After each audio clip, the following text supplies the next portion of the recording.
Tapi kejadiannya kan di anak begitu ya. ya. Sudah menyatakan bahwa talasemia ini merupakan masalah kesehatan global. Ya. Kalau tidak beruntung ya, seorang penyandang talasemia mayor itu karena kelainan genetik, sel darah merah yang dibentuk yang baru itu kan tidak normal lagi, jadi hancur lagi. Nah, jadi hasil akhirnya pasien talasemia mayor itu akan anemia. Dan saya aja dengar begini jadi, orang Jawa Barat mesti hati-hati. Makanya aku mau tanya terakhir nih ya, apakah suku itu mempengaruhi? Karena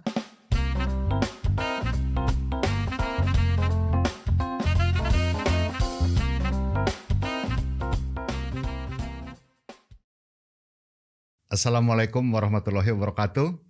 Waalaikumsalam warahmatullahi wabarakatuh. Saya hari ini istimewa sekali kedatangan tamu yang sangat istimewa. Ini adalah Profesor Dr. Susi. Susi Susana. Beliau ini seorang ahli anak, terutama hemato-onkologi ya. Ya, beliau ahlinya di bidang itu dan juga saat ini beliau itu kepala departemen dan KSM Departemen Anak ya. Ilmu kesehatan anak. Dulu saya bersama-sama berjuang untuk GCI, kemudian akreditasi. Beliau sebagai ketua komite mutu dan keselamatan pasien ya. Nah, itu di luar rumah biasa. Sakit Di rumah sakit juga ketua program dokter ya di fakultasnya. Ketua program studi pernah. Profesi dokter ya di Fakultas Kedokteran. Nah, begitu banyak jabatannya, tapi hari ini pemirsa kita akan membahas mengenai keahlian beliau, talasemia. Ternyata beliau sudah meneliti di beberapa daerah termasuk di kita ya di Bandung. Angka talasemia tinggi. Kalau menurut Depkes kita itu ada di jalur talasemia termasuk Asia Tenggara, Asia Tengah, dan itu angkanya sekitar 5-8%. Pembawa sifat.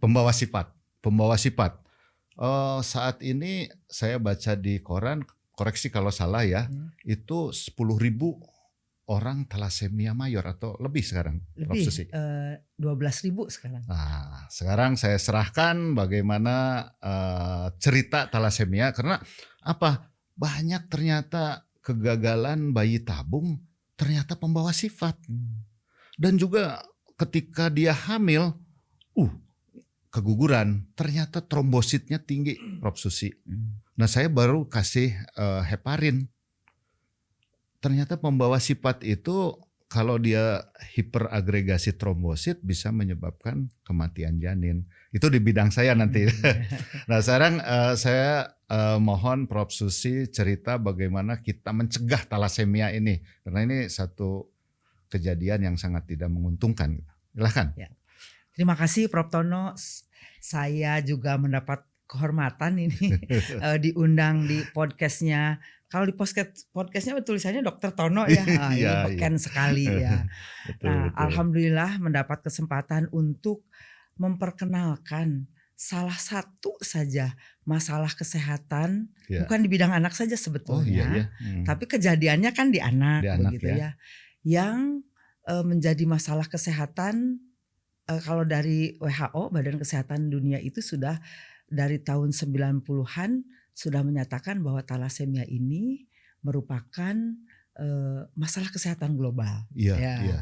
Jadi kita tahu bahwa ini sekali lagi terima kasih nih kami bisa memperkenalkan talasemia, penyakit genetik gen tunggal terbanyak di dunia. Terbanyak penyakit kelainan gen tunggal terbanyak di dunia yang tidak beken gitu. Orang tuh nggak ngerti talasemia itu apa begitu. Betul, ya. Nggak nyadar gitu ya. Iya, nggak nyadar. Berapa persen itu kalau kita di populasi? Ya, jadi tadi seperti Prof. Tono katakan bahwa mungkin saya bicara dulu talasemia itu apa gitu. Boleh Prof. Susi. Ya, silakan. Jadi talasemia itu kalau lihat dari katanya kan asing ya. Itu dari thalassaemia. Thalassa itu laut. Jadi awal-awalnya ditemukan di daerah-daerah yang tepi laut. Tepi Nah, laut. jadi di Siprus, di Yunani, negara-negara Mediterania. Nah, dan itu. Nah, itu sebetulnya kalau dari sisi mungkin epidemiologi, bahwa talasemi itu kan kalau secara mudahnya perkawinan. ada kelainan pada sel darah merah. Sel darah yang merah. Penyebabnya adalah genetik. Bayangkan dulu nih sel darah merah itu seperti apa ya. Bahwa sel darah merah itu konten atau isi utamanya itu kan hemoglobin. Nah, jadi hemoglobin. Dan besi kali ya? Ya, hemoglobin itu ada hem dan globin. Gitu ya. Gitu. Jadi yang hubungannya dengan besi itu hem. Nanti yang akan kita bicarakan itu adalah kelainan pada globin. Nah, jadi kalau orang-orang bicara tentang protein pembentuk sel darah merah adalah hemoglobin. Kan yang di istilahnya HB ya. Iya, HB. Nah, mungkin ini rada pelan-pelan karena karena betul. Kalau orang bicara tentang anemia anemia itu kurang darah. Artinya kurang sel darah merah gitu. Karena nanti kurang darahnya yang trombosit mah trombositopenia. Kurangnya sel darah putih leukopenia. Sering pula ada kekeliruan anemia itu kurang darah dengan darah rendah. Nah, itu di mana? Kalau darah rendah itu tekanan darah rendah. Kalau di kita mungkin hipotensi ya. Kebalikannya dari hipertensi. Nah, jadi kembali lagi ke talasemia. Di dalam sel darah merah itu ada komponen pembentuk utama namanya hemoglobin. Jadi itu hampir 70% sel darah merah itu terdiri dari hemoglobin. Sehingga kami para dokter, kalau bertanya pasien ini anemia atau enggak, pertanyaannya pasti emang HB-nya berapa gitu ya. Kalau kita kembali ke mungkin secara medis ya, definisi anemia itu suatu keadaan atau kondisi medis ditandai oleh kadar HB yang rendah dari normal, atau jumlah sel darah merah kurang dari normal, atau ada terminologi lain jumlah kadar hematokrit kurang dari normal. Nah, untuk kami di anak sesuai usia. Bahkan ada batasan usia ya. Sesuai usia, bahkan sesuai jenis kelamin. Jadi kalau misalnya mungkin masyarakat awam itu kalau harga normal pada dewasa, laki-laki dan perempuan, dewasa kalau perempuan 13. Kurang dari 13 berarti anemia. Laki-laki 14. Nah, itu kalau dewasa seperti itu. Kalau anak-anak, nah kalau bicara anak-anak kan dari mulai bayi baru lahir sampai di bawah 18 tahun itu harga normalnya beda-beda. Gitu. Jadi jangan sampai kalau HB, kalau untuk anak-anak di bawah 5 tahun itu 11 gram per desiliter itu normal. Gitu. Tapi bayi baru lahir mah anemia gitu. Iya, karena baru lahir tinggi itu ya. Tinggi gitu ya, karena kita itu ada fase untuk di istilahnya neonatus tuh di bawah 28 hari bahkan sampai 6 bulan itu ada masa transisi. Nah, itu yang selalu kami para dokter anak mengingatkan bahwa anak itu bukan dewasa kecil gitu. Memang bukan miniatur dari dewasa, ada perubahan-perubahan yang mesti dimengerti, dan ini juga biasanya kita informasikan terkait penyakit seperti talasemi ini gitu, karena supaya mengerti talasemi itu ini, apalagi nanti kalau kita di lapangan itu spektrum gejala kliniknya itu kan sangat luas ya. Kadang-kadang nggak ada gejala ya kalau talasemi pembawa sifat kan. Nah, jadi kita bicara tadi bahwa talasemi itu kelainan sel darah merah. Sel darah merah. Cluenya ya. Kelainan gen tunggal terbanyak. Nah, dan diturunkan. Nah, ini cluenya. Karena nanti ada kelainan genetik yang tidak diturunkan. Nah, jadi yang diturunkan itu kan banyak macamnya. Mungkin kalau kami di dunia medis ada yang namanya diturunkannya itu secara otosomal resesif gitu ya. Resesif Mungkin ya. agak Iya, susah ya. Kalau saya dulu belajar biologi itu hukum Mendel ya. Nah, diturunkannya mengikuti kaidah atau hukum Mendel. Nah, Iya. sehingga nah ini mungkin praktisnya ya. Nah, Kalau misalnya kami termasuk saya menerima kasus bayi ya biasanya di bawah 1 tahun yang anemia, yang tadi ya sel darah merahnya kurang atau HB-nya kurang dari normal. Iya. Dan setelah kita lakukan pemeriksaan, Oke. kita diagnosa sebagai talasemia. Talasemia. Nah, udah hampir bisa diduga kalau di bawah 1 tahun itu bayinya sudah anemia, umumnya adalah talasemia mayor. Nah, ini juga mesti dimengerti ya bahwa talasemia mayor itu apa sih begitu ya.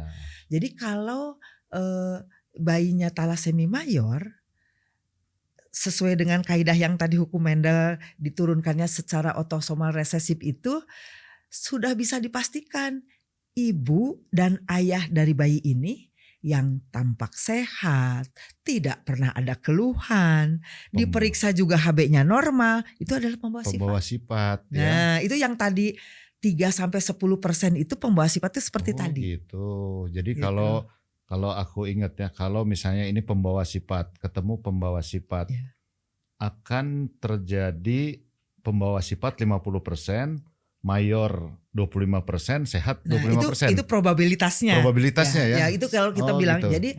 Jadi misalnya kan tadi kembali ya, karena di kita banyak sekali tipe-tipe ini.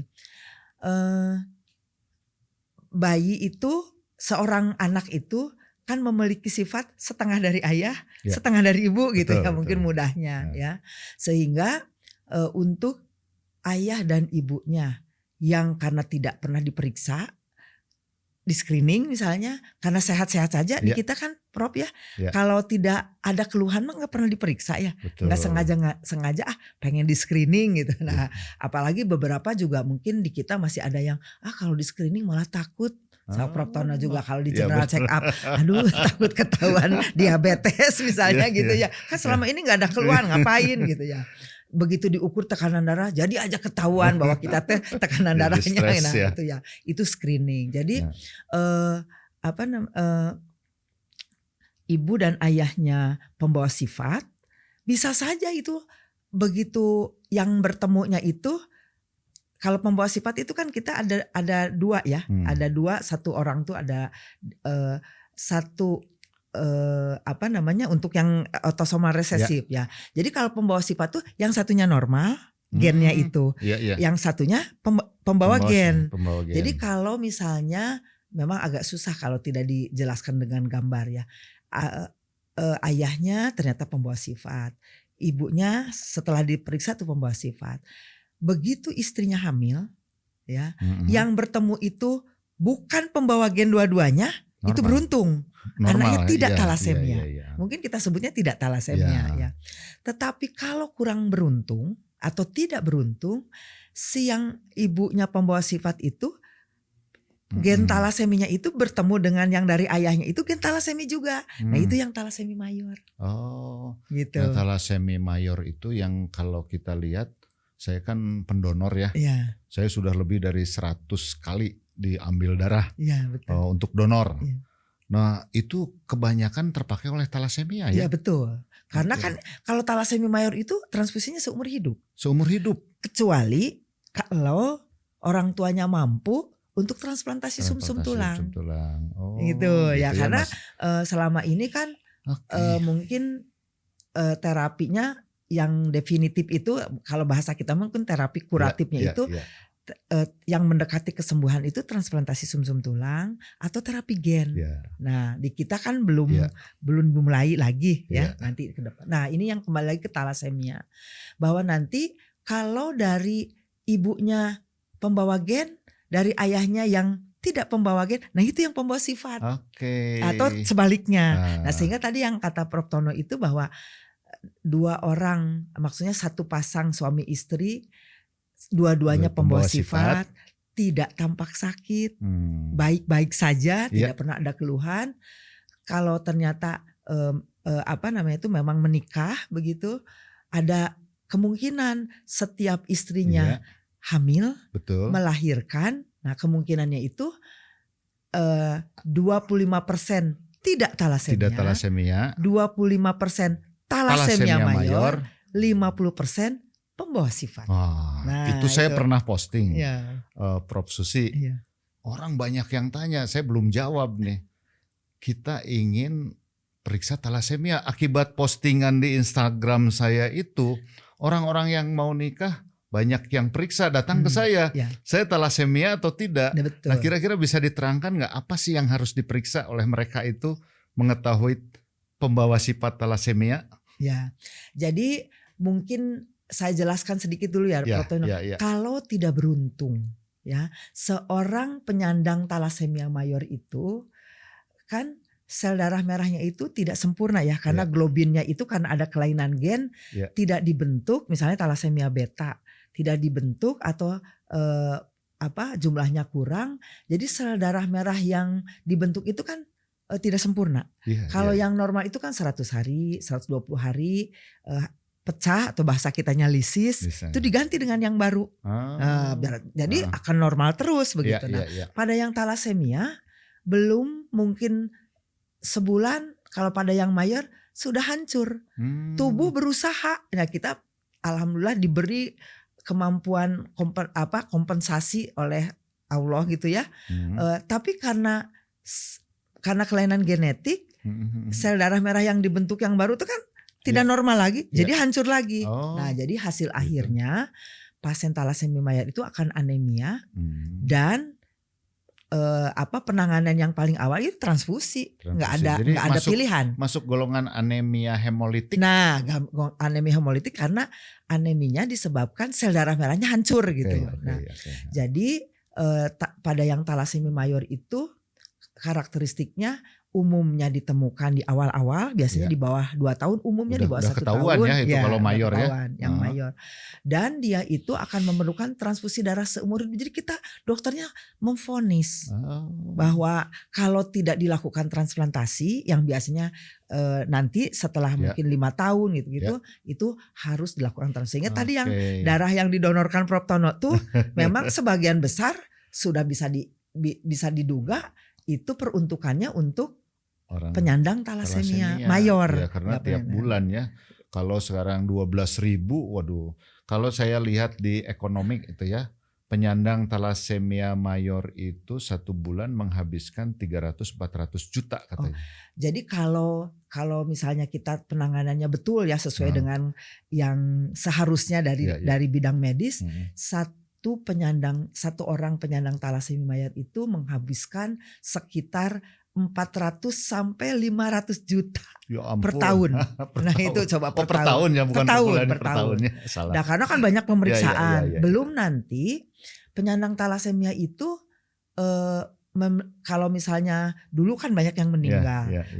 Dulu sekali awal-awal diketahui mereka itu tidak pernah hidup sampai balita. Nah, karena tidak tahu.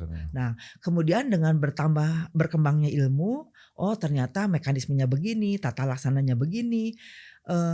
Dengan transfusi seumur hidup saja, dan yang paling penting mungkin diketahui penyebab, ya kalau kita bilangnya morbiditas, mortalitas penyandang talasemia itu bukan karena anemianya, tetapi karena kelebihan besinya.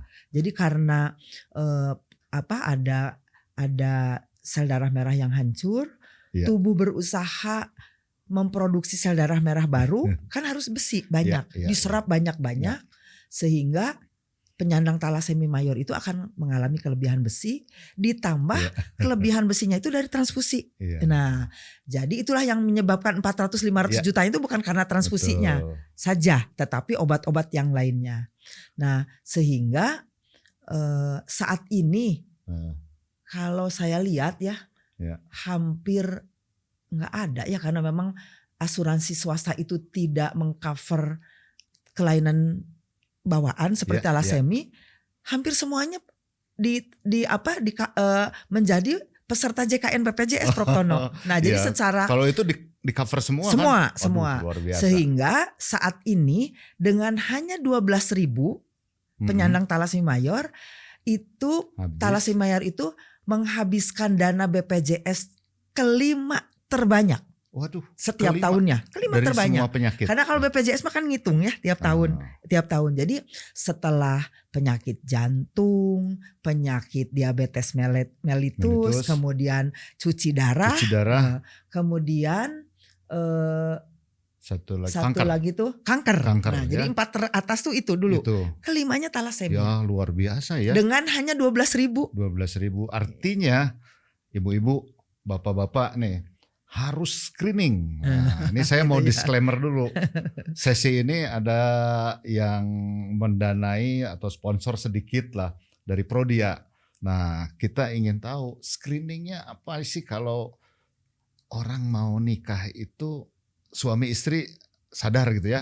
Kan nggak bisa dipisahkan lagi, tapi kita harus mencegah. Nah, kira-kira screeningnya apa tuh yang penting? Jadi tadi kan kembali makanya diterangkan dulu pola penurunannya. Talasemia ini merupakan penyakit genetik diturunkan yang dapat dicegah. Nah, itu yang dapat penting. Dicegah dengan cara untuk mencegah, tentu mencegah lahirnya talasemia mayor baru ya. Mencegah sebetulnya nih kalau misalnya ini mencegah pernikahan antara sesama pembawa sifat. Nah sekarang yang Prof Tono tanyakan itu bagaimana taunya bahwa saya pembawa sifat gitu kan tadi. Itu. Termasuk yang banyak mungkin, ditanyakan. Nah termasuk mungkin kalau yang datang ke Prof Tono pertama ibu-ibunya dulu gitu ya. Para ibunya tentu tidak bisa sebelah. Ini harus dengan dengan suaminya, dengan pasangannya. Jadi pemeriksaannya itu sebetulnya pemeriksaan darah rutin saja. Dan alhamdulillah nih saya diundang ke sini, mungkin nanti Prof Tono sebagai dokter obgyn yang paling terkenal gitu ya akan memotivasi Prof bahwa ayo dong ibu-ibu hamil itu diperiksa screening talasemia karena selama ini saya kira sudah banyak yang periksa HB. Nah waktu itu saya pernah ketemu dengan Mbak Debbie yang kan banyak tuh orang feto-maternal meneliti ini. Jadi periksanya itu seperti untuk itu aja anemia defisiensi besi yang banyak terjadi pada ibu hamil. Hematologi rutin. Hematologi rutin, hemoglobin. Itu kan satu paketnya dengan hematokrit, dengan jumlah eritrosit, ditambahlah MCV, nah mean corpuscular volume. Jadi kita sebutnya indeks eritrosit dengan MCH. Cukup itu ya? Cukup. Itu awal-awal cukup itu aja. Jadi bisa kelihatan oh ini pertama lihat HB kan anemia atau tidak. Kalau lihat nanti MCV, oh MCV-nya lebih rendah dari normal enggak? Nah kalau lebih rendah dari normal, pasti mikirnya yang paling banyak dulu. Udah biasa banyak. Kalau pada ibu hamil mah anemia kurang besi gitu kan Prof ya. Sampai ada mungkin seluruh dunia ya rekomendasi WHO ibu hamil minum obat tambah darah. Tambah darah tuh namanya penambah bentuk besi gitu ya. Nah sehingga kalau dari yang paling mudah MCV untuk kita ya para dokter, MCV mean corpuscular volume, jadi volume eritrosit rata-rata dibagi jumlah eritrosit itu ada keluar namanya indeks Menzer. Kalau kurang dari 13 itu lebih ke arah talasemia. Gitu. Nah meskipun sensitivitas, kalau bahasa kita ya, sensitivitas, spesifisitasnya itu tidak 100%, tapi itu screening awal. Kalau lebih dari 13 itu lebih ke arah ADB, anemia defisiensi besi. Kita juga lihat jumlah eritrositnya Prof. Kalau pada anemia kurang besi, kan besinya kurang. Nah, itu eritrositnya juga jumlahnya akan rendah. Kalau pada talasemia terbalik umumnya. Karena dia sel darah merahnya banyak yang rusak, tubuh memproduksi sel darah merah, sel darah merah tinggi, tapi karena mudah rusak tetap anemia, tapi jumlah sel darah merahnya tinggi.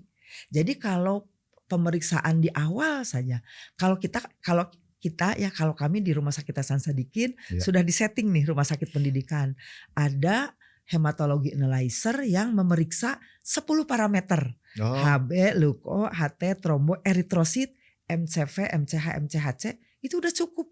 Cukup. Dan itu murah. Nggak perlu elektroforesa. Itu yang tahap berikutnya. Kalau ada kecurigaan baru ke sana. Misalnya kecurigaan itu ada riwayat keluarga yang talasemia begitu ya. Ada riwayat keluarga yang suka ditransfusi rutin. Ada yang ingin screening secara sekaligus aja daripada diambil darah berkali-kali. Nah, tapi kalau seperti nanti program pemerintah itu yang tadi dulu. Jadi nah, gini, itu bisa mendeteksi anemi kurang besi dan talasemia. Nah ini pentingnya. Anemi kurang besi harus ditambah besi obatnya, tambah darah. Nanti kalau talasemia terutama yang mayor, besinya harus dikeluarkan. Beda banget pengobatan. Oke. Jadi gini Prof Susi. Jadi kalau saya tangkap, kalau orang diperiksa darah waktu anak-anak, ya kan bisa diperhatikan tuh hasilnya ya. Ya betul. Jadi baca itu, ketika ada kurang segera ke dokter ininya. Ini kalau memperingati, kalau dokternya lolos kan bisa saja. Yang kedua mungkin kalau saya nggak langsung ibu hamil, pengen yang sebelum nikah gitu loh. Betul. Ketika dia mau nikah, calon suami istri kita periksa dulu lah. Gitu. Itu sangat ideal. Dan itu sudah dikerjakan. Kan tadi Prof Tono mengatakan bahwa di kita itu tinggi ya. Karena Indonesia itu termasuk negara yang ada di wilayah sabuk talasemia. Yang artinya angka talasemia tinggi, termasuk angka pembawa sifat talasemia dan hemoglobinopati sebetulnya Nah jadi kan kalau kelainan gen itu umumnya tidak berubah. Betul. Sebetulnya inginnya dalam mencegah lahirnya talasemia mayor baru itu kan gimana mau tahu bahwa saya itu akan melahirkan bayi talasemia sebelum kita tahu bahwa saya pembawa sifat atau bukan.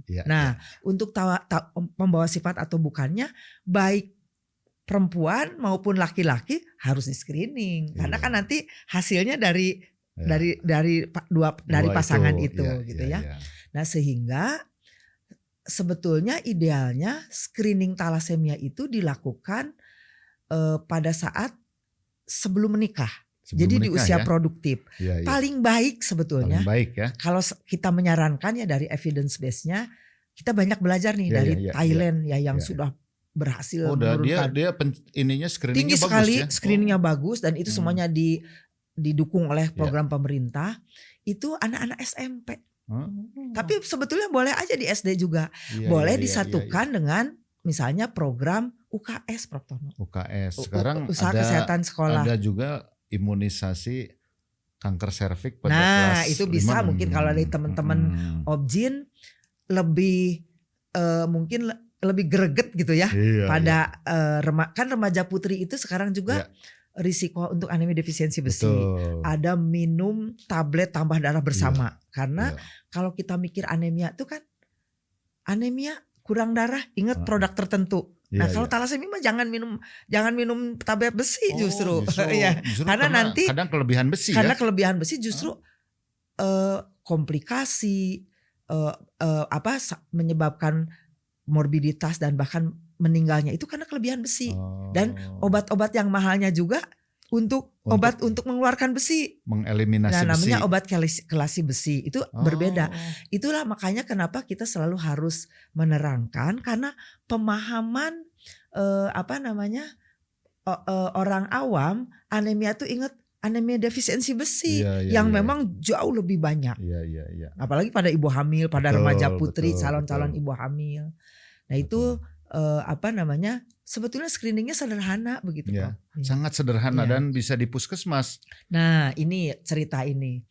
Karena saya mengikuti dan memang termasuk yang kami ya dari Rumah Sakit Hasan Sadikin gitu ya. Gabung dengan teman-teman yang ahli-ahli biomolekuler di Fakultas Kedokteran Unpad. Kami para klinisi dengan teman-teman di patologi klinik. Kita banyak ke lapangan Prof untuk ya mungkin kalau secara ini jadi pengabdian kepada masyarakat. Padahal memang kita ingin membantu begitu. Karena tadi kita 12.000 ya Prof Tono. 40% penyandang talasemia mayor itu ada di Jawa Barat. Aduh. Itu bukan kalau dari proporsi Jawa Barat itu kan jumlah penduduknya hampir 50 juta. Tetapi tetap bukan karena proporsi, memang kita paling banyak. Sehingga saya sudah pernah ke beberapa gubernur Jawa Barat, termasuk ke Kang Emil. Kang Emil, Pak Gubernur Jawa Barat, upami Jabar hoyong juara, talasemia di kampung urge atas juara. Nah, kebayangkan Iya. banyak sekali dana-dana yang harus dikeluarkan oleh pemerintah dalam hal ini daerah Jawa Barat untuk pengobatan talasemia. Jadi Talasemia kita mayor ya. penting mencegahnya ya. Ya betul. Nanti Piceng perhatikan itu, cegah talasemia. Gitu. Karena ini peran salah satunya ya, peran teman-teman di Objin tuh pasti akan sangat ini, termasuk mungkin kalau di bawah Prof. Dulu saya pernah ingat ya sama Prof Yose, sama dokter siapa Udin. Mereka veto maternal ya. Ke bawah-bawahnya mungkin ada dokter Adi, ada dokter Setio, ini ada Mbak Debbie. Itu mereka ingin sekali membantu program ini karena peran mereka itu akan sangat besar dalam memotivasi, memberikan edukasi untuk mencegah lahirnya talasemia mayor baru. Gitu. Jadi di screening ya. Ini Mbak Debbie itu tadi istri saya loh. Istri saya loh. Kurang ini ya, dokter. Aduh, saya manggilnya Mbak Debbie. Jadi, Prof Susi, aku pernah dengar baca ya penelitian Prof Susi di anak SMP di Bandung atau Jawa Barat, saya nggak tahu, SMA, kemudian juga di mahasiswa kedokteran. Itu berapa sih pembawa sifatnya? Ini penting banget soalnya kita harus hati-hati loh. Nah, jadi sebetulnya kan kalau para klinisi mah menerima pasien di diagnosa mau ngebati, tetapi tidak seperti itu. Kalau kita ya Prof ya sebagai dosen, sebagai peneliti juga yang bekerja di Fakultas Kedokteran dan Rumah Sakit Pendidikan, selalu ingin gitu, karena screening itu talasemia itu belum dikenal, screening itu belum merupakan jadi program. Jadi kita ingin tanda kutip mungkin mendrive supaya ada dukungan dari pemerintah itu dengan memberikan data. Data bahwa benar enggak sih bahwa dari peneliti-peneliti sebelumnya angka pembawa sifat talasemia beta itu misalnya 3-10%, yang alfa itu hampir sama, yang hemoglobinopati bahkan ada yang 33% loh Prof. Di Nusa Tenggara itu hemoglobinopati itu kan penyakit hemoglobin bukan salah satunya talasemia gitu ya. Kemudian kami mengadakan penelitian bareng-bareng dengan Perhimpunan Orang Tua Penyandang Talasemia dengan Yayasan Talasemia di Jawa Barat itu, misalnya di anak-anak SMA yang kita anggap dari SMA yang beken nih, yang SMA 1, 2, 3, 5, 8. Itu angka pembawa sifatnya itu 5-12%. Ya Allah. Gede juga ya. Kemudian kita juga pernah dengan Dokter Najwa, waktu itu kebetulan Dokter Najwa kan patologi klinik, beliau KPS, 2 angkatan kurang lebih 7%. Di kedokteran? Mahasiswa Fakultas Kedokteran Unpad. Aduh. Sama mirip dengan penelitian teman saya yang di Jakarta, Prof Lia, segitu juga mahasiswa Fakultas Kedokteran Universitas Indonesia. 5-7%. 7%. Jadi tidak terlalu melenceng dari perkiraan WHO. Nah, kemudian pernah juga di satu perguruan tinggi hampir 1.200 mahasiswanya mau melakukan pemeriksaan, itu angkanya sekitar 7%-an juga. 7%. Jadi kalau ada talasemia minor terus di kampung. Itu pembawa sifat ya? Enggak, ini kalau misalnya jadi mayor ya, terus di kampung nggak periksa ya pasti meninggal ya. Ya, jadi kalau nggak diperiksa zaman gitu. Dulu ya, zaman dulu. Kalau sekarang hampir dengan adanya BPJS mereka udah bisa berobat. Jadi itu beban. Maksudnya kalau kami mungkin sambil meneliti ini loh segini. Jadi risiko talasemia mayornya kalau misalnya nanti tidak di screening, mereka saling ketemu, saling jatuh cinta, saling menikah, kan tadi probabilitasnya 25%, 50%, 25% kan 25% tidak talasemia, 50% pembawa sifat, kemudian 25%-nya talasemia. Nah, saya penelitian lagi Prof Tono yang dapat hibah kan? Iya. Ketiga generasi. Tiga generasi. Jadi tiga generasi maksudnya. Ada generasi ke-1 tuh kakek nenek. Ya. Generasi keduanya itu ibu bapak. Generasi 3-nya pasiennya kan. Nah, karena untuk penyakit genetik diturunkan ini kan kita bikin pedigree ya. Yang namanya ini tuh peta silsilah. Ya. Jadi kalau misalnya dari kita awalnya dari pasien. Dari pasien itu talasemia mayor. Ya. Naik ke ibu bapaknya. Itu kalau bayinya atau anaknya talasemia mayor, pastilah ibu bapak 99% pasti ibu bapaknya pembawa sifat. Nah itu yang 1% sendiri mungkin ada yang mutasi spontan dan itu sangat jarang. Jarang ya. Jadi ibu bapaknya, penelitian kami itu si ibu bapaknya ini ke adik kakak, sepupu-sepupunya, adik kakak, ibu bapaknya, sepupu-sepupunya sampai ke atas nenek kakek. Penelitian saya. Jadi itu ya. Ternyata ini di Jawa Barat. Ya di Jawa Barat. Itu kan tadi kalau nenek kakek mah ibu bapak mah pasti pembawa sifat ya. Ternyata salah satu dari nenek kakek dari pihak ayah dan ibu pembawa sifat. Jadi mereka itu kalau misalnya datang misalnya gini, nenek kakek cucunya didiagnosa talasemia mayor. Pastilah kunjungan kedua tuh datang dari pihak nenek kakek, ibu bapak, nenek kakek.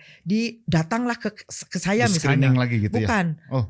Menuntut penjelasan. Gitu. Mengapa cucu saya didiagnosa talasemia mayor, divonis harus transfusi seumur hidup dan itu diturunkan. Kami tidak ada keturunan. Tidak ada dari saya itu yang talasemia mayor. Semua sehat. Ya itu udah biasa. Udah biasa nih di tanda kutip diomelin nenek kakek didakwa lah gitu ya. Pertama mah ya kita mah udah biasa, sabar. Bentar lagi 2-3 kali jadi saudara. Ya karena mengerti, karena mereka akan bertemu dengan penyandang talasemia mayor yang lain. Nah, itu yang ya meskipun mungkin bisa ada dugaan tapi exciting bahwa itu salah satu nenek kakeknya itu ternyata pembawa sifat. Dan itu penelitiannya itu tidak disetting. Ada yang dari Tangerang, ada yang keluarganya tuh ada yang di Amerika. Nah, jadi penelitiannya itu mungkin sedikit ilmiah ya, Prof. Case control. Jadi dari anak-anak yang memang talasemia mayor dan kontrolnya bayi-bayi atau anak-anak yang dan dari keluarga yang tidak ada riwayat talasemia mayor. Wah itu deg-degan Prof. Tono. Hasilnya gimana? Karena saya termasuk subjeknya. Jadi cucu saya ini termasuk cucu saya, anaknya yang tadi Adit itu diperiksa. Ibu bapaknya kan berarti Adit sama Lia. Nah Adit itu kan Cindy kan, suaminya kan Piceng. Lia itu kan adiknya ada 2, ya udah menikah, satu yang itu ya dokter ya. Kemudian besan saya yang ke atasnya, ya alhamdulillah sambil berdoa sampai 3 generasi tidak ada. Jadi Piceng nggak ada. Piceng nggak ada. Ikut kita semua bareng-bareng diperiksa darah. Nah, kemudian ada satu keluarga lagi teman saya, dokter ahli patologi klinik, suaminya dokter penyakit dalam, deg-degan juga. Ya, alhamdulillah negatif. Nah, tetapi ada yang ketahuan ternyata sepupunya atau siapanya pembawa sifat, tapi keluarga itu relatif tidak pernah ada yang transfusi. Nah, itu yang mencengangkannya itu bukan ingin ini. Kalau pada keluarga penyandang talasemia mayor, angka pembawa sifat di 3 generasi dari 200 dari 160-an itu 42% pembawa sifatnya. Kami yang kontrolnya yang tidak ada riwayat penyandang talasemia 10%. Jadi kalau 10% pembawa sifat 100 di antara kita itu 10 orang loh pembawa sifatnya. Itu hasil penelitian saya. Banyak. Nah ini sahabat Dokter Tono, ini aku pakai tunjuk nih, tunjuknya 2 gitu, nggak 1 atau 3 atau gini ya ke pemilu ini ya. Hati-hati katanya di Jawa Barat kata Prof. Susi. Hasil penelitian ya. Hasil ini, penelitian sudah dipublish di jurnal internasional bereputasi. Termasuk paling tinggi ya. Untuk pembawa sifat. Jadi kita harus screening ketika akan nikah, jangan sampai pembawa sifat ketemu pembawa sifat jadi 25%. Ada risiko untuk melahirkan dengan talasemia. Ada risiko untuk melahirkan penyandang talasemia mayor. Baru ya. Nah, Nah, itu yang sebetulnya yang kita cegah. Mencegah pernikahan antara kedua sesama pembawa sifat. Artinya dua orang ini harus tahu saya pembawa sifat atau enggak. Sampai saya bilang begini, kan kita sering diajak karena Kemkes mulai mengadakan screening ya. Nah, kemudian boleh enggak mungkin nanti ke depan status bahwa kita talasemia atau bukan tuh sama dengan ditanya golongan darahnya apa gitu. Mau membuat SIM harus ada bukti screening. Kalau di DKI Jakarta sudah ada bahwa anak-anak yang masuk SD terutama yang yang SD negeri sudah ada bukti sudah imunisasi dasar lengkap. Karena kan itu tidak membebani ya, tinggal datang ke posyandu, ke puskesmas gratis lah gitu. Dinaikkan lagi karena Pemdanya mendukung yang mau menikah harus di screening. Nah, cuma kalau yang mau menikah, Prof, kan gimana tuh udah cinta, udah segala macam terlambat. Nah, itu jadi, ada lagi Prof di kita penelitiannya Prof Ani dan kawan-kawan dari tim talasemi kita. Kita kan ada pusat studi genetik, salah satunya talasemi ya. Nah, dulu dengan Prof Dadang, dengan Prof Dadang, sekarang dengan Prof Ramdan Panigoro, Prof Trihanggono itu peneliti-peneliti. Jadi beliau tuh datang aja ke Bupati, mau izin ke ketua KUA, ada 112, artinya 56 pasang, 56 pasang yang mau menikah. Kan itu suka ada semacam penataran begitu. Periksa darah. Ternyata 6% pembawa sifatnya. Pembawa sifat. Dari 112, dari 56 pasang. Nah, kita mah kan suka untung aja ya. Berapa? 6% itu pasangan atau satu? Nah, itu kembali atau salah orang Indonesia. Untungnya, yang pembawa sifat itu tidak ada yang pasangan di screening itu. Jadi yang ininya pembawa sifat, yang ininya enggak. Tapi 6%. 6% ya? 6%. Itu penelitian Prof Anak sudah dipublikasikan juga. Jadi itu penelitiannya itu maksudnya tidak direkayasa gitu. Datang ketua KUA-nya setuju, inform consent kepada ini tim peneliti tentu semua ini, karena kan kita jangan salah ya bahwa kalau kita melakukan screening terhadap penyakit genetik harus satu paket dengan konseling genetikanya. Jadi harus kita berikan penjelasan maknanya apa sih gitu. Kalau gitu Prof Susi, kita bikin aja, saya terbayang bikin semacam modul untuk masyarakat awam, atau karena aku yakin dokter kita, dokter umum juga nggak care tuh terhadap penyakit ini. Oleh karena itu aku mau tadi telepon dengan Prof Yudi Padekan mau ngisi podcast. Salah satu yang kita usulkan adalah ada case study mengenai penyakit-penyakit yang diturunkan. Jadi satu bahan diselipkan di mana. Misalnya karena kita udah bicara dengan dokter Noni ya, dokter Yohana, payudara, kemudian kanker payudara, diabetes, kemudian kita ada PCOS pembawanya gitu ya dari Obgyn, kemudian endometriosis, kemudian talasemia, kan itu semua bisa probability dari genetik kan akan kuat. Sebetulnya bagaimana kalau kita mengusulkan kepada Padekan supaya semua mahasiswa itu terpapar screeningnya atau ke depan gimana? Jadi sebetulnya kalau di Fakultas Kedokteran Unpad, saya kira di fakultas kedokteran yang lain juga itu termasuk materi yang anemi, talasemi itu yang kompetensinya tinggi untuk teman-teman dokter. Di kita dengan kurikulum sekarang kan ada festival gagasan. Nah kemarin saya kebetulan jadi panelis ya, tetapi karena ada rapat, jadi tapi saya hanya melihat dari daring, ada tuh akan meminta dari kelompok hematologi imunologi sistem mendorong pemerintah daerah untuk menekankan perlunya screening dan screening untuk semua mahasiswa baru Unpad, bukan FK saja. Sangat setuju itu. Nah, jadi saya sendiri kan suka ini kalau ini kan memang ada inform consent dulu Prof ya. Screening itu kalau bisa kan harus gratis gitu Prof. Jadi tidak membebani. Kalau seperti di China itu sudah ada dari pemerintahnya tidak screening tidak boleh menikah. Karena semua biaya screeningnya dari pemerintah. Ya. Nah itu memang kembali ya untuk yang seperti ini policy kebijakan pemerintah yang paling penting. Kalau kita berkoar-koar tapi pemerintahnya belum ini. Kita juga sedang eradikasi nih Prof. Susi. Ada 3 penyakit pada ibu hamil yang harus di screening. HIV, hepatitis B, dan sipilis. Ya, itu Ini triple eliminasi ya.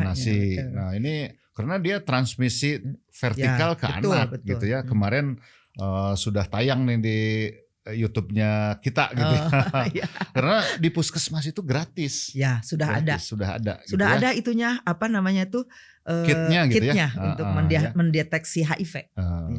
Kalau HB saja dan pemeriksaan darah kan tiap puskesmas sudah ada ya. Jadi gini, sekarang dalam rangka kan sudah ada programnya itu yang di-launching oleh Pak Menkes ya, transformasi sistem kesehatan dan itu fokusnya adalah preventif promotif, Prof ya. Nah, salah satunya itu screening anemi dan thalassemia. Jadi menurut program itu puskesmas itu layanan primer lah ya punya pemerintah akan disediakan fasilitasnya hematologi analyzer. Jadi bisa men-screening yang tadi HB, hematokrit, eritrosit, leukosit, trombosit, MCV, MCH bisa. Saya kalau calon gubernur programnya akan screening. Didoakan Prof Tono jadi gubernur. Kalau enggak wali kota dulu aja lah Prof. Kita juga sebetulnya Prof ini dalam rangka ingin membentuk thalassemia center. Kalau gitu nanti ada pemilihan wali kota dan gubernur kita datengin ya siapa calonnya yang mau screening gitu ya. Kalau dulu yang sudah terpapar Prof ya Pak siapa ya Dada Rosada itu sampai sekarang ibunya masih aktif di Yayasan Thalassemia. Kemudian Ibu Oded. Pernah saya ngobrol dengan Pak Wali Kota, Pak Oded ingin menjadikan Kota Bandung, tinggi loh Kota Bandung. Sebagai pilot project yang dimulai dari screening di puskesmas gitu. Betul. Nah, cuman waktu itu karena beliau keburu meninggal, jadi almarhum ya. Ini itu 2 minggu sebelum dia meninggal, saya mendapat penghargaan dari dia di PMI. Pak Wali Kota ya. Pak Wali Kota di PMI. Jadi untuk menggerakkan donor darah pada saat COVID itu bisa 1000 labu darah dalam seminggu itu. Karena waktu itu kurang darah gitu PMI. Betul. Sebetulnya kita kayaknya sama ya Prof ya. Meskipun saya tidak tahu bahwa saya akan mendalami hematologi onkologi, salah satunya thalassemia. Alhamdulillah saya tuh kemarin juga dapat penghargaan dari rumah sakit 100 kali donor darah. Karena donor darahnya saya dari SMA. Kan badannya udah cukup nih ya. Alhamdulillah. Nah sekarang kita masih sering ya Prof ya. Karena kalau seperti saya dan Prof Tono yang udah dari awal, ini sebagai kampanye juga dong kalau bicara thalassemia kita akan kampanye donor darah karena user kan. Bisa sampai 65 Prof.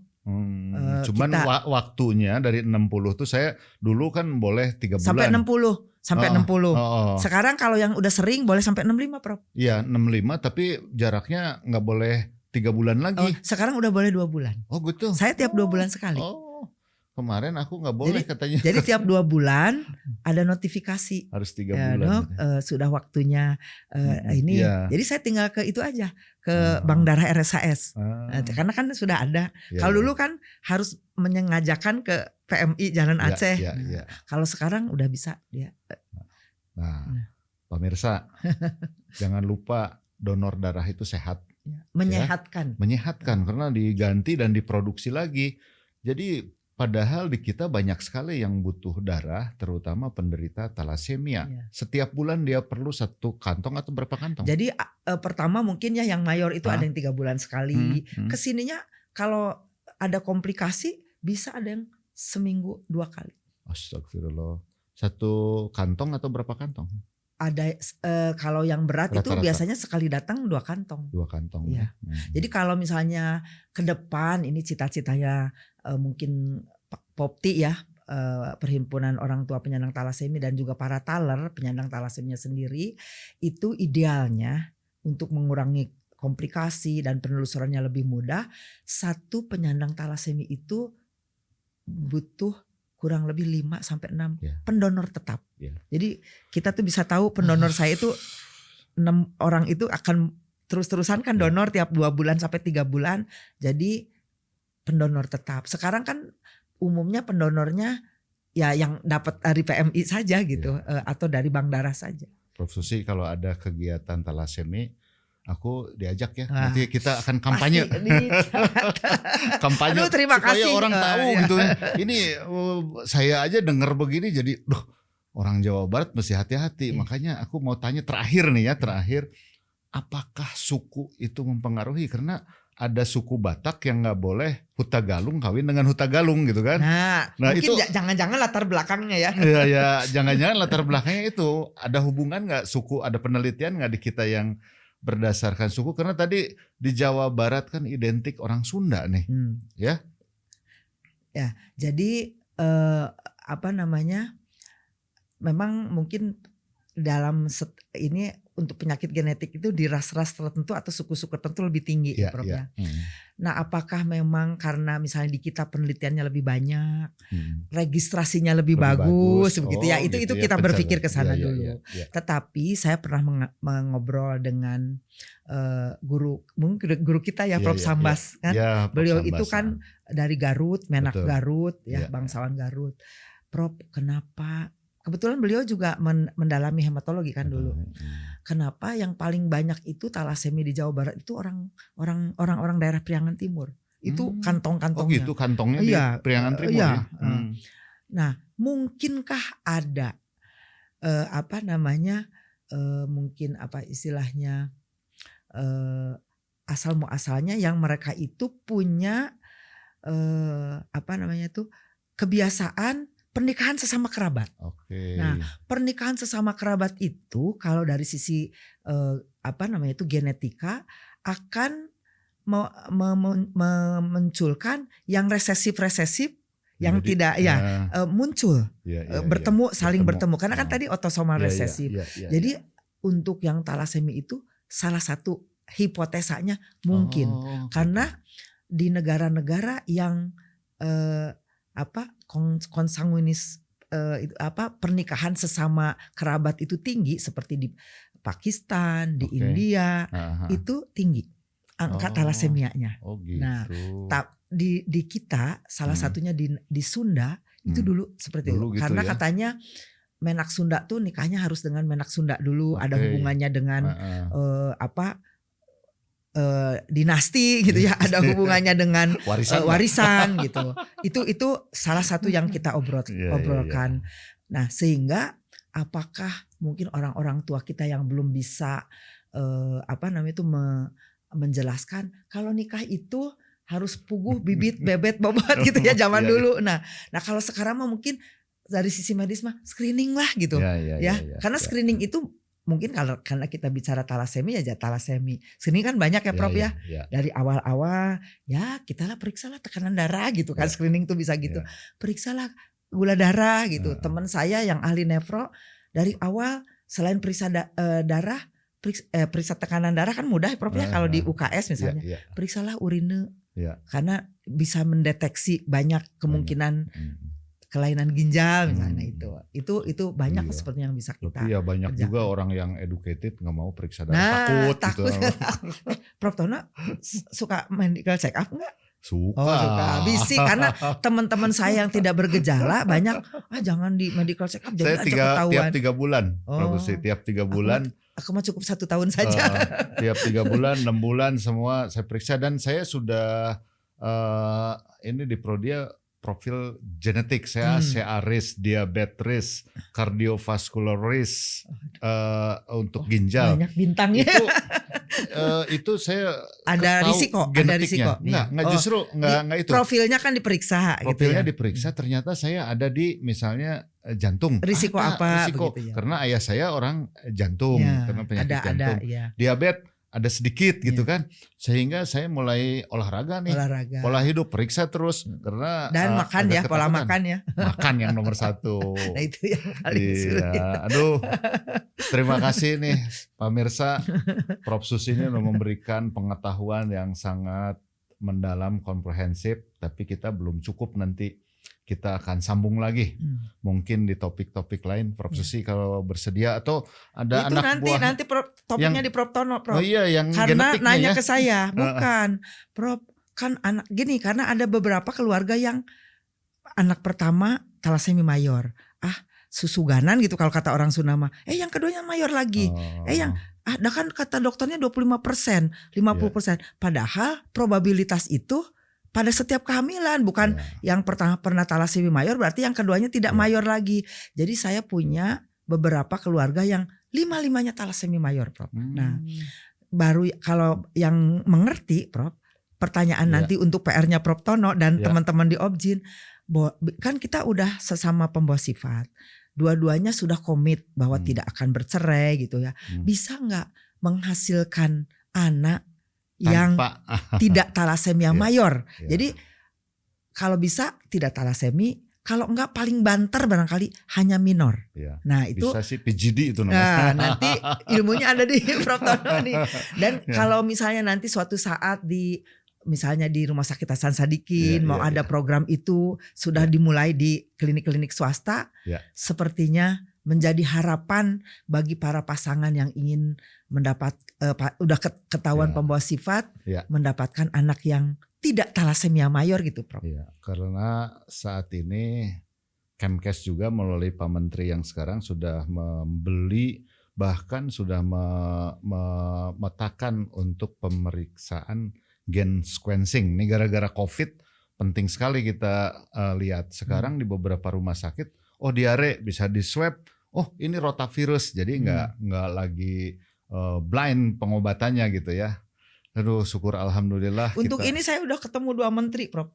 Pertama, gitu. Bu Nila sedang pembukaan gedung anggrek. Ada fotonya juga. Dibawakan ke klinik talasemia karena klinik kita bagus ya. Anak tuh kan di lantai 4 bagus.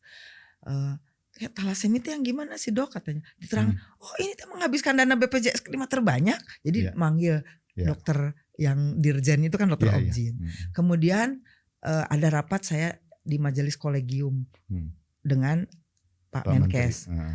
Sambil difoto, Pak Menteri, ini gimana nih talasemia, mau dibiarkan saja ini tambah banyak, saya bilang gitu ya. Selain kalau yang talasemia mayor kan perjuangan itu bukan untuk pasiennya saja ya, untuk keluarganya juga harus nganter seumur hidup transfusi gitu. Dari sisi pembiayaan, yang genetik ya nanti kita akan mulai katanya ke arah genomik. Genetik. Betul sudah direncanakan. Dan terima kasih sekali untuk mungkin closing statement dari Prof Susi nih. Mumpung ini apa sih yang pesan-pesan untuk pemirsa kita nih supaya kita mau screening ini untuk terakhir apa saja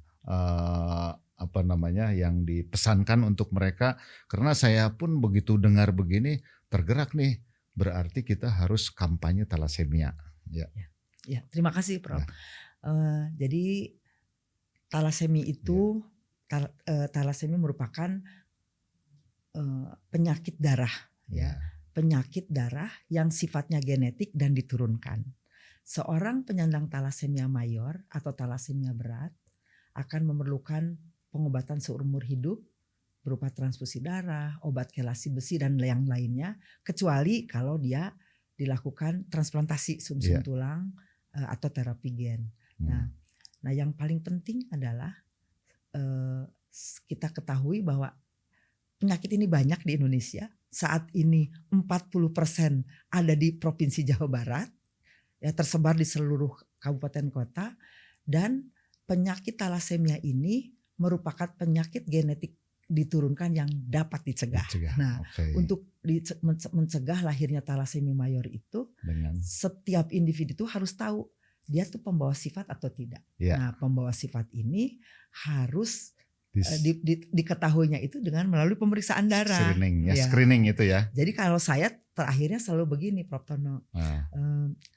Stop talasemia mayor baru. Ya.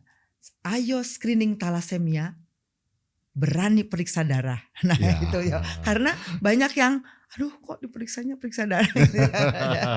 itu aja. Makasih Prof. Susi. Lewat ini bisa lebih diketahui lagi Prof. Luar biasa. Ini, Nanti kita akan sebarkan dan tagline kita salam reproduksi sehat. Ya.